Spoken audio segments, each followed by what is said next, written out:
Okay, today we are looking at solving two variable systems, and this is a skill that you did learn in Algebra 1, but we are going to review all three ways in which this is possible. The first two are by hand with substitution and elimination, and then the third one is with graphing. So what we'll look at first is substitution. This is when you plug one variable into another so that you're then solving a one variable equation. So looking at my two equations here, 21x equals 6y plus 30, this one's going to be a little more difficult to get either x or y by itself, especially compared to the next one where I have negative 4 plus x plus y. Well, what I could do is, let's say I want to get x by itself. I can move the 4 and the y, and I get that x is equal to 4 minus y. And I now have an equation where x is alone, which means I can substitute this entire expression, 4 minus y, in place of x in the top equation. So 21 times 4 minus y equals 6y plus 30.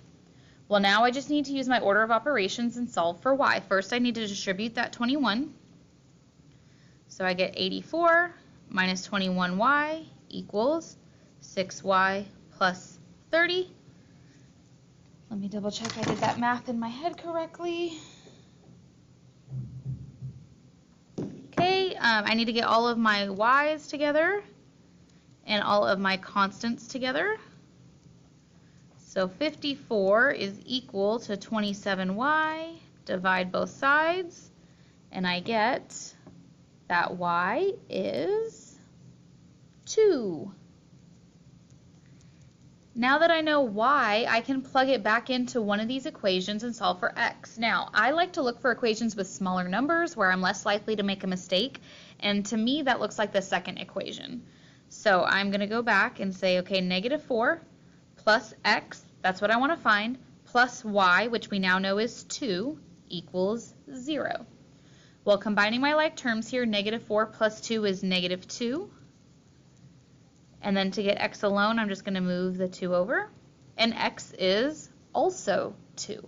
So my answer for x and y we typically give is what's called an ordered pair, like what you would give for coordinates on a graph. So in parentheses 2, comma 2. And that is substitution. The other technique by hand is called elimination, and this is where you get one of your variables to cancel. So if I look here, I have 9x and y and 2y. So what I need to figure out is which equation could I multiply by a value so that my variables will cancel. And again, I try to look for smaller numbers because I'm less likely to make a mistake. So between y and 2y, those are very close. So if I was able to transform this into negative 2y, my y's would cancel. And I can do that by multiplying the entire equation by negative 2. And so that means all parts, the 9x, the y, and the negative 9.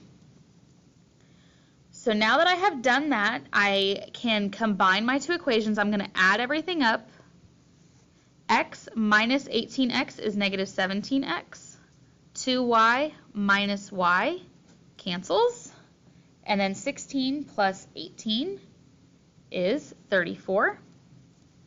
So I can then divide both sides by negative 17, and I get that x is negative 2.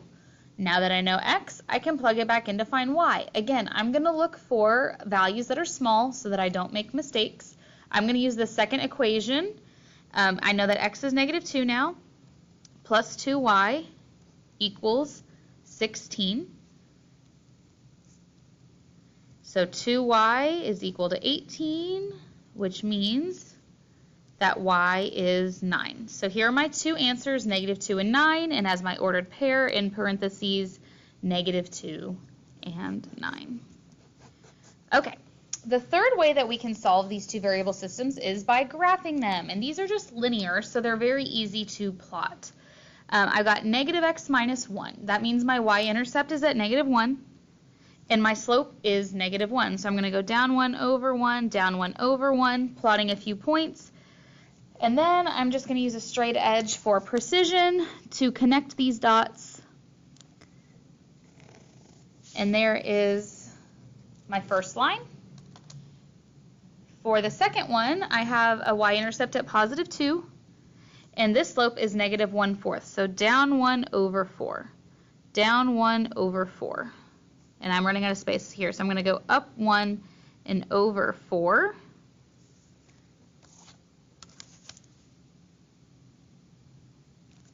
And I'm able to find the point where my two lines intersect, and that is at the point negative 4, 3.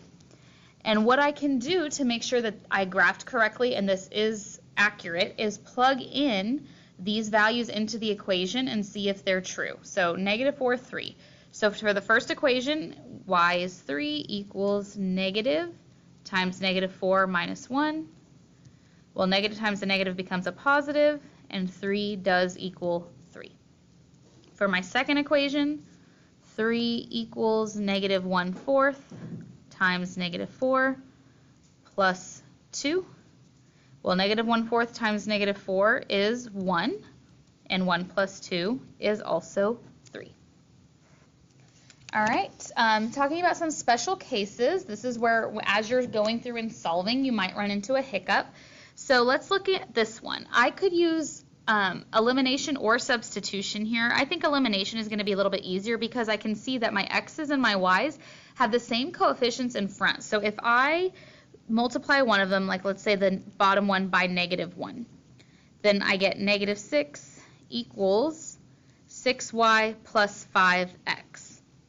And I'm going to take the top equation, and that was 6. I'm going to put my variables underneath each other, minus 6y minus 5x. If I now try to combine those two equations, my 6's cancel, my y's cancel, and my x's cancel. So what I'm left with is 0 equals 0, which is a true statement. If you end up with a true statement like 0 equals 0 or 1 equals 1, that means you have infinite solutions. Okay. Now, if, for example, I was trying to work this system here, and this one is almost to where I could just cancel my x's, but my y's are not on the same side. So I'm first going to take this top equation and move the 5y over by subtraction. And now I can combine it with my second equation. And my x's cancel, my y's cancel, and I end up with 0 equals 85. Well, that is a false statement, which means this system has no solution. So when you get a true statement, it's infinite solutions. When you have a false statement, it's no solution. Okay, one final thing we're going to talk about today is word problems. So we are just going to write these word problems. We're not going to take the time to solve it because I've shown you how you are able to do that. So Allison went to the grocery store and bought bottles of soda and bottles of juice. Each bottle of soda had 45 grams of sugar, and each bottle of juice had 20 grams of sugar. She purchased a total of 11 bottles of juice and soda, which collectively contained 445 grams of sugar.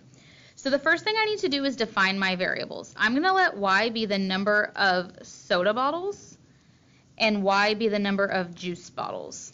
Now that I've defined my variables, I can plug them into equations. So I know she bought 11 bottles total, so that means that x plus y has to equal 11. And then the second piece of information I'm given is about the amount of sugar they contain. I know the total is 445 grams. And then we were told earlier that each soda has 45 grams, so 45 times the number of soda bottles, plus each juice has 20 grams, so 20 times the number of juice bottles will give me the total for the sugar content. So between these two equations, you can go on to use substitution, elimination, or graphing to find your solution. On the next word problem, Henry works at an electronics store as a salesperson. He earns a 9% commission on the total dollar amount of all phone sales she makes, and earns a 6% commission on all computer sales. Henry made a total of $1,700 in sales and earned $135 in commission. So again, I'm going to define my variables. I'm going to let X be the phone sales, and I'm going to let Y be the computer sales. So I know the total amount of sales was $1,700. So that means that X plus Y is $1,700. Now the commission, 9% for phone, that's going to be as a decimal, 0.09 times the amount of sales, plus 6% commissions on computers, that is going to be 0.06 as a decimal, times the computer sales equals her commission of $135. So there's my two equations. Again, substitution or elimination or graphing. Lastly, Samuel and his children went to a movie theater and he bought $43.75 worth of bags of popcorn and candies. Each bag of popcorn was $5 and each candy was $4.75. He bought a total of 9 bags of popcorn and candies together. So my two variables are going to be the number of popcorns and the number of candies. So I know that together there were 9 bags, so x plus y has to equal 9. And then the other information I'm given is about the amount of money he spent. So popcorn was $5 a bag, and candy was $4.75 a bag, and that was a total price of $43.75. So now I have my two equations, substitution, elimination, or graphing, to find your solution.